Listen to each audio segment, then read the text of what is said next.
Imagine a city perched between two continents, a city so powerful that it defied time, enemies, and the elements. Now imagine what would happen if that city's lifeblood, its water, was cut off. For Constantinople, the mighty capital of the Byzantine Empire, that lifeline was an ancient marvel, the Valens Aqueduct. Built in the 4th century, this aqueduct system wasn't just stone and water.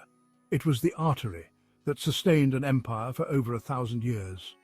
But how did this aqueduct, stretching over hundreds of kilometers, allow a city to grow, to resist invaders and to outlast the fall of Rome itself? Today, the remnants of the Valens Aqueduct stand tall over the bustling streets of Istanbul, a quiet reminder of an empire's brilliant engineering. But what's remarkable is that, without this seemingly simple structure, Constantinople, the city that withstood countless sieges, might have fallen long before it ever reached its zenith. In this journey, we'll explore how an aqueduct became the unsung hero of a city that refused to fall.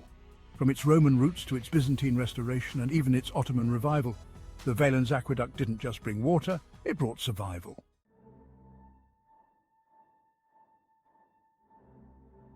It all began in the 4th century when Constantine moved the Roman Empire's capital to Byzantium, transforming it into Constantinople. But with that transformation came a problem. How do you sustain a growing metropolis on the edge of two continents?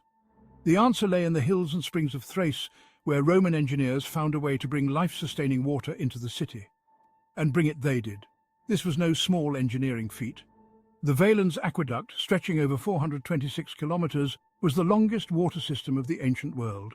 Begun under Constantius II and completed by Emperor Valens in 368 AD, the aqueduct tapped into water sources as far as 120 kilometers away.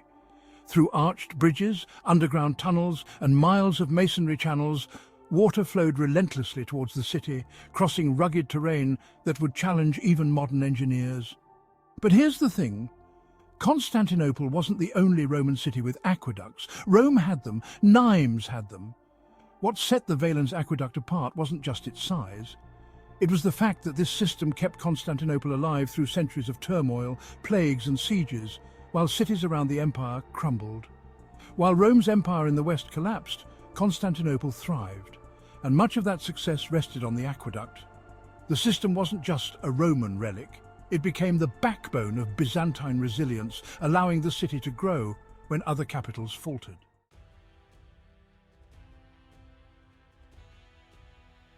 When we think of Rome, we think of its mighty legions and monumental structures, but its true legacy may lie in something far more essential: water.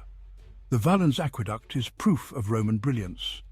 Its design wasn't just about transporting water, it was about mastering nature, bending the landscape to the needs of the city. Stretching over 426 kilometers, the Valens Aqueduct wasn't just long.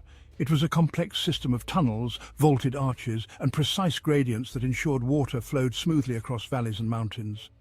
This wasn't an ordinary achievement. It was an ancient engineering masterpiece. Constructed with masonry channels, some of which stretched over 30 meters high, the aqueduct could carry thousands of cubic meters of water daily. But what's even more impressive is how the Byzantines, inheriting this system, kept it functioning for centuries. When the aqueduct needed repairs, they didn't just patch it up, they improved it. By the 5th century, the aqueduct system was extended even further, adding another 280 kilometers to its reach. This allowed Constantinople to continue growing even during times of crisis, and ensured that the city never went thirsty, even as the world around it crumbled. While Rome's aqueducts lay in ruins, Constantinople's system adapted and thrived. The Byzantines, inheriting Roman knowledge, introduced double channels in some sections, allowing water to flow even during maintenance. It wasn't just maintenance, it was evolution.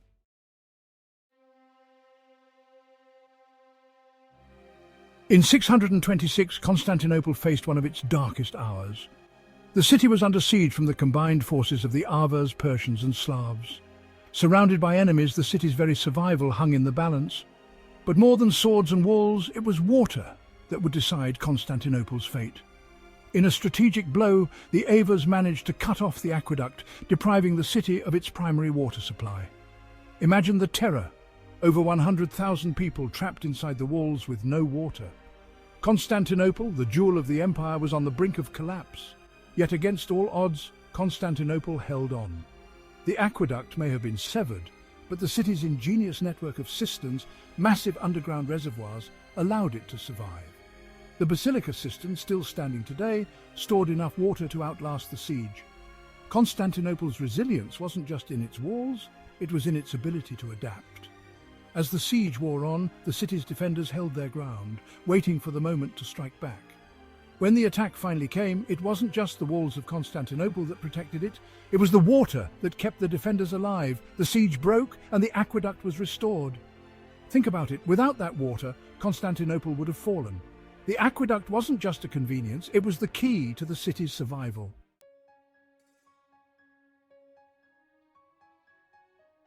Fast forward to 1453. Constantinople, the once mighty capital of Byzantium, has fallen to Sultan Mehmed II and the Ottoman Empire. With the city now under Ottoman rule, the challenge was clear.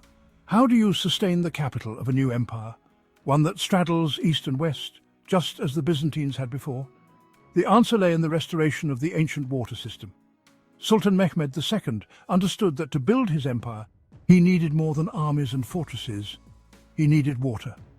And so the Valens Aqueduct was revived, its ancient channels once again bringing life to the heart of the city. The Ottomans, like the Byzantines before them, were wise enough to see the value in the aqueduct. They didn't just repair it, they expanded and modernized it. The Valens Aqueduct continued to feed water to the Topkapi Palace, where Ottoman sultans would rule for centuries to come.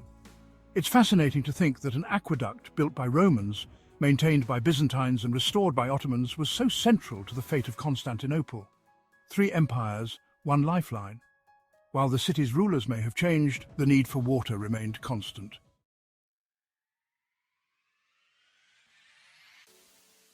Today, the Valens Aqueduct still stands in Istanbul, its ancient arches blending into the city's modern landscape. Cars pass under its stone spans, pedestrians walk by without a second glance, unaware of the history towering above them. But make no mistake, this ancient marvel is more than just a relic of the past. It's a testament to human ingenuity, a symbol of the power that infrastructure holds over the fate of cities and empires. Without the Valens Aqueduct, there would be no Istanbul as we know it today.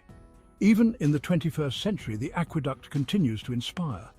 Architects, engineers and city planners study its resilience, wondering how a system that withstood sieges, natural disasters and the fall of empires could still be standing over 1,600 years later. The aqueduct represents more than just water. It's the beating heart of a city that has defied the odds time and time again. As one Ottoman scribe put it, "The city is a mirror of the heavens, and the aqueduct its eternal river. What was true then is still true now. This is more than stone and water. It's the story of human survival,